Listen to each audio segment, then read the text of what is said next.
دوستو، جس طرح موت کا وقت مقرر ہے اسی طرح موت کی جگہ بھی متعین ہے۔ ایک حدیث میں اللہ کے نبی صلی اللہ علیہ وسلم نے فرمایا کہ حضرت سلیمان علیہ السلام کی مجلس لگی ہوئی تھی۔ اس مجلس میں ان کا ایک ساتھی بیٹھا ہوا تھا۔ تھوڑی دیر کے بعد حضرت اسرائیل علیہ السلام تشریف لائے اور اس آدمی کو گھور گھور کر بڑے غور سے دیکھنے لگے۔ مجلس ختم ہونے کے بعد اس شخص نے پوچھا، حضور یہ آدمی کون تھا جو مجھے بار بار گھور کر دیکھ رہا تھا اور مجھے بڑا ڈر لگ رہا ہے، مجھے بڑی گھبراہٹ ہو رہی ہے، ایسا لگتا ہے کہ کہیں میری موت کا وقت قریب نہ آ گیا ہو۔ آپ اس طرح کریں کہ مجھے آپ ہند پہنچا دیں۔ تو حضرت سلیمان علیہ السلام کی حکومت چلتی تھی، ہوا کو حکم دیا اور اس آدمی کو ہند پہنچا دیا گیا۔ کچھ دنوں کے بعد حضرت اجرائیل علیہ السلام تشریف لائے تو آپ نے ان سے پوچھا کہ آپ اس دن اس آدمی کو بڑے غور غور سے دیکھ رہے تھے، کیا وجہ تھی؟ تو حضرت اسرائیل علیہ السلام نے بتایا کہ حضور مجھے حکم ہوا تھا کہ اس آدمی کی روح ہند میں نکالنی ہے، اور میں اس کو اتنے غور سے اس لیے دیکھ رہا تھا کہ وہ آپ کی مجلس میں بیٹھا ہوا تھا، اور پھر اتنا لمبا سفر یہ کیسے طے کرے گا، یہ کیسے پہنچے گا؟ حالانکہ موت کو بھی پتہ ہے، ملک الموت کو بھی پتہ ہے کہ روح تو اس کی نکلنی ضرور ہے، موت تو اس کی آنی ہی آنی ہے، چاہے کچھ بھی سبب بنے۔ تو حضرت اسرائیل علیہ السلام نے پھر بتایا کہ جب میں وہاں ہند پہنچا تو یہ شخص پہلے ہی وہاں موجود تھا۔ تو حضرت سلیمان علیہ السلام نے فرمایا کہ جب مجلس ختم ہو گئی تھی، مجلس کے بعد اس نے مجھ سے درخواست کی کہ میں ہند جانا چاہتا ہوں، اور میں نے ہوا کو حکم دے کر اس کو ہند پہنچا دیا۔ تو میرے محترم، میرے دوستوں، میرے بھائیوں، جس طرح موت کا وقت مقرر ہے اسی طرح موت کی جگہ بھی متعین ہے، اور کس شکل میں آئے گی، کس انداز میں آئے گی، یہ بھی طے ہے۔ تو دوستو، موت ایک اٹل حقیقت ہے۔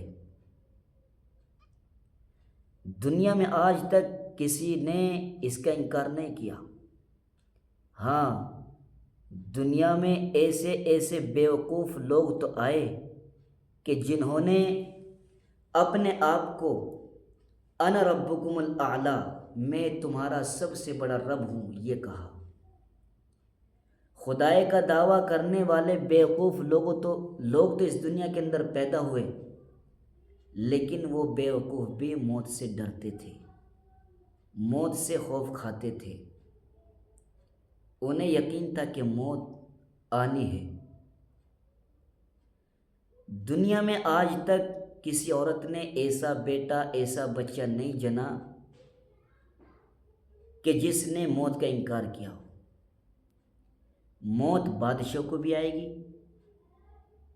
موت امیروں کو بھی آتی ہے، غریبوں کو بھی آتی ہے، فقیروں کو بھی آتی ہے، موت عالموں کو بھی آتی ہے، موت جاہلوں کو بھی آتی ہے، موت ظالموں کو بھی آتی ہے، موت چھوٹے کو بھی آئے گی، موت بڑے کو بھی آئے گی، موت کالے کو بھی آتی ہے، موت گورے کو بھی آتی ہے۔ موت آ کر رہے گی، کیونکہ موت ایک اٹل حقیقت ہے۔ بغداد کے راستے سے ایک بچہ روتا ہوا جا رہا تھا۔ کسی نے معلوم کیا، بیٹا کیوں رو رہے ہو؟ اس بچے نے کہا کہ مجھے موت سے بڑا ڈر لگ رہا ہے، مجھے موت سے بڑا ڈر لگتا ہے، اور اللہ کے یہاں مجھے پیش ہونا ہے۔ تو اس آدمی نے کہا، بیٹا ابھی تو تم چھوٹے ہو، بچے ہو، ابھی تمہیں بڑا ہونا ہے، ابھی تمہیں جوان ہونا ہے، تمہیں ابھی بڑے بڑے کام کرنے ہیں، پھر تم بوڑھے ہوں گے، تمہارے بال جو ہے سفید ہوں گے، اس کے بعد تم اللہ کے پاس جاؤ گے۔ تو اس بچے نے جواب دیا، چاچا آپ اپنا راستہ دیکھیے، میں نے اپنے سامنے اپنی آنکھوں سے بہت سے بچوں کو مرتے ہوئے دیکھا ہے۔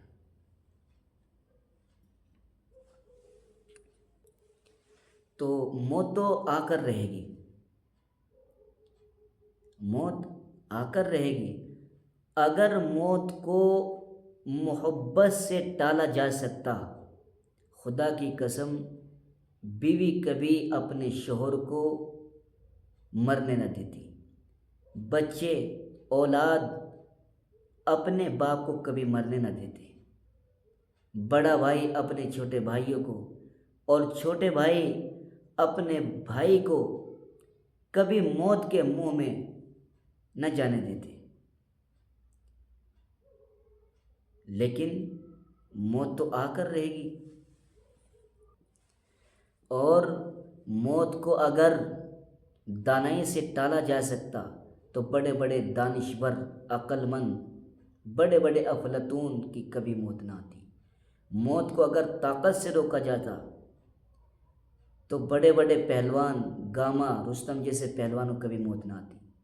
موت کو اگر دولت سے ٹالا جا سکتا تھا تو بڑے بڑے بادشاہوں کو، امیروں کو کبھی موت نہ آتی۔ اس لیے میرے محترم بزرگوں،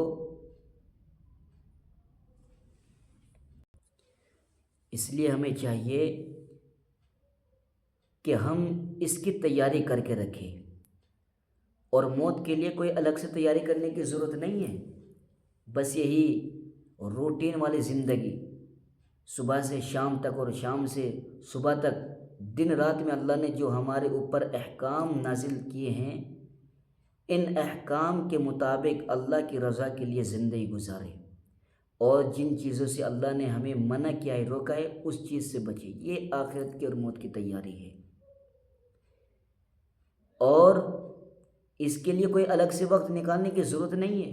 نہ اپنا دھندا بند کرنے کی ضرورت ہے، نہ اپنا کاروبار بند کرنے کی ضرورت ہے، نہ اپنی دکان، مکان، آفس بند کرنے کی ضرورت ہے، اور نہ یہ ہے کہ آپ جنگلوں میں، پہاڑوں میں یا غاروں میں جانے کی ضرورت ہے، وہاں جا کر عبادت کریں۔ نہیں، یہی اسی دنیا میں، اسی معاشرے میں، انہی گلیوں کوچوں میں، اپنے اہل و عیال میں رہتے ہوئے، اپنے خاندان میں، اپنے بیوی بچوں کے درمیان میں رہتے ہوئے اللہ کے مطابق زندگی گزارے، اللہ کے احکام کے مطابق زندگی گزارے، اور اللہ نے جن چیزوں سے ہمیں منع کیا ہے، روکا ہے، ان چیزوں سے بچے۔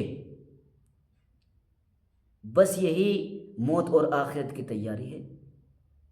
اللہ تعالی ہمیں سمجھ کی توفیق عطا فرمائے۔